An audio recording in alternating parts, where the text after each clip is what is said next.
I remember the first time going into my doctor's office, which I don't do nearly as often as I should. I went for some sleep issues I was having. The moment I entered the doctor's office, I was met with a large smile and a kind welcome, as if the guy had known me for my whole life. As I was describing my problem to the doctor, I couldn't help but notice just how exhausted and ghostly he looked. And as he was telling me about how important sleep is for health, to establish routine and discipline, and why I may be experiencing the issues I'm having, and what I should do to fix said issue, I just kept thinking in the back of my mind, why would I listen to this guy? Clearly he doesn't follow his own advice, at least as a first initial impulse. It was an irrational judgment, of course, and I had other means to trust him, that being he's a certified primary care physician and all, but I couldn't shake that initial feeling. I did end up, of course, listening to his advice, but that moment stuck with me, and I think gave me a bit more insight into hypocriticism as a whole, and how often those who know the most have sacrificed or lost the most as well, and that we have a tendency to draw the line at hypocriticism in order to disregard others' opinions, rather than actually listen.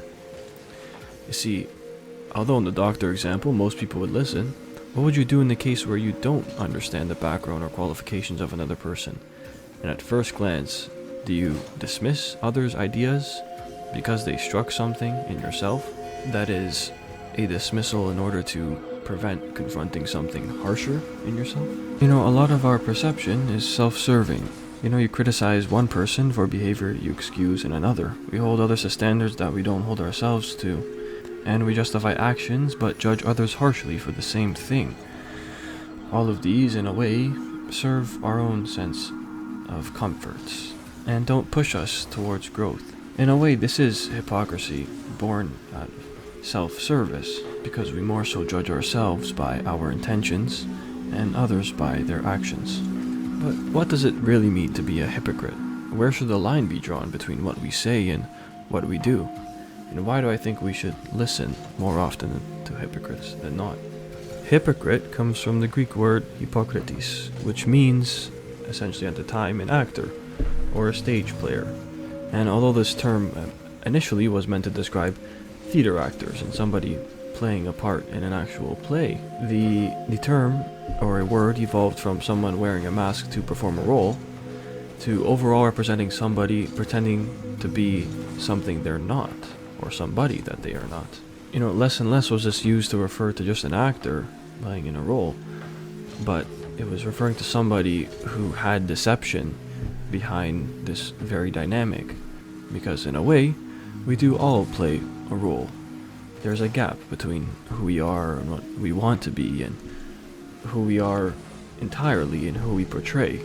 This is not something that anybody can escape, but the more malicious type of hypocrisy, that is at least, is one that has a negative deception that preys on the vulnerability of other people and prides itself up strictly through their own image. And this brings me to the different types of hypocrisy that exist in the world. Now, manipulative hypocrisy, or this prideful hypocrisy, is the one I believe should be avoided and not worth listening to. It's one thing to play a role, but it's another thing to play a role that you know for a fact not to be true yourself, as to act morally superior to other people. This would look like somebody saying that they are richer than they are, that they are more virtuous than they really are, only in hopes of demeaning you, right? Making somebody else feel bad. It's important to understand that this manipulation only comes in relationship to other people, right? You pride yourself on things that you are not yet, and in the process you bring other people down. This is more strategic. It's the person who tells you not to do something while doing it themselves, not because they're struggling, but because it benefits them if you don't, right? It's more so that they are stepping on your forehead and leaving you in the dust. And although this person may genuinely want to be the things that he takes pride in over you on, the way it is portrayed and used to feed a sort of power dynamic or to make him seem more virtuous than you are, this is where the hypocrisy is manipulative, and I don't believe this form is worth any salt and is not worth acknowledging or conversating with. However, there is another form of hypocrisy, one that is important not to deny and get mixed up with the other, and is much more part of the human condition entirely than you may initially have thought. And that is a more aspirational hypocrisy, or a hopeful hypocrisy, let's say. I think that as humans, we're constantly setting goals, or we have changes that we wish to make, or things that we wish to do. And it's in the space between who we are and who we want to be that this kind of hypocrisy lives. And so somebody may come to you and express that they want to do something, or change for something better.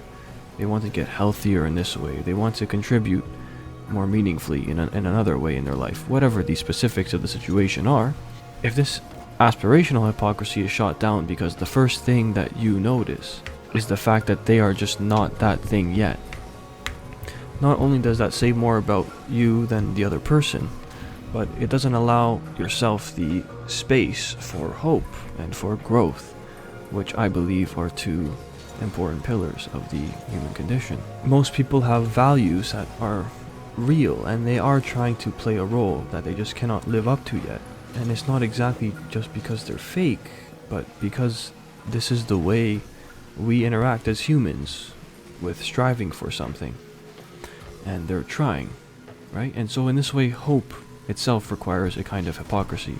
And it's important to differentiate that this is not the kind that is in another person's face and demeans others, but this is where inspiration comes from. And I think we all must admit that even saying we want to be better or strive for something further is admitting that we are not that kind of person yet, and that's okay.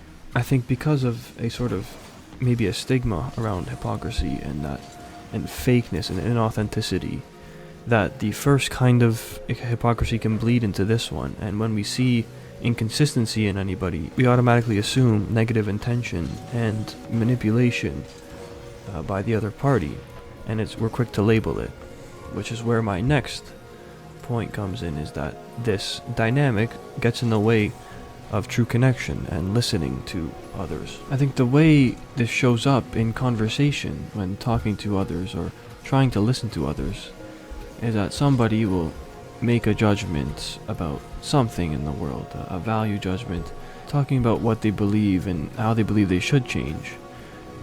And oftentimes when we hear something that we ourselves don't want to confront, maybe talking about getting fitter, healthier, and mentally, physically, whatever the case it is, and we know in ourselves we're not fit mentally or physically, then we will first point out that the other person on the other side of the table, at least in our mind, it might not be explicitly said, is a hypocrite, and that their information is not worth listening to or stringing out just because of this very fact that their actions don't line up with their words in the moment.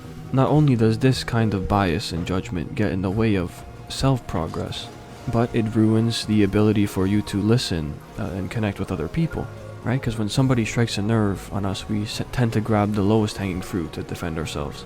And in this case, using others' hypocrisy as a shield for our issues. Because you wouldn't look at somebody battling with addiction who is advising you against it and call them a hypocrite, right? That wouldn't usually be your first thought. But you'd listen because this person has experienced this thing fully. And it's easy to see in this extreme case, but I think in the more nuanced conversations, it's easier for our assumptions and biases to take hold. And so when I say listen to hypocrites, what I truly mean is to not let your own personal biases about, let's say, some people's actions not lining up with their behaviors, that in and of itself be something that deters you from listening to what is being said. Take the information and judge it as it is. Because the moment you start associating the person, at least who's behind what is being said, with the actual information, you open yourself up to manipulations of all kinds. Right? Somebody with status who's rich is now automatically more valuable than somebody who is not as valuable in your own eyes. And so in the same way that you may listen to somebody who has the things you want, I think it's also great to listen to people who have had everything taken away from them, or given away everything themselves. and to not let any negative bias that is associated with the hypocriticism we've been talking about get in the way. And so not all hypocrisy is deception. It's just a gap sometimes between who someone is and who they're trying to become. And if you use that gap to dismiss others, you might be doing the same thing to yourself. Drawing a hard line at any kind of hypocrisy that you see is drawing a line over yourself as well. And so have enough grace to allow others and yourself the space to be a hypocrite for a while. And listen to those that have lost a lot, who are advising you against destructive pathways in life, whatever that may be. But if you've made it this far in the video, thank you again. I hope you took something from this, and I appreciate all of your support. I wish you all the best.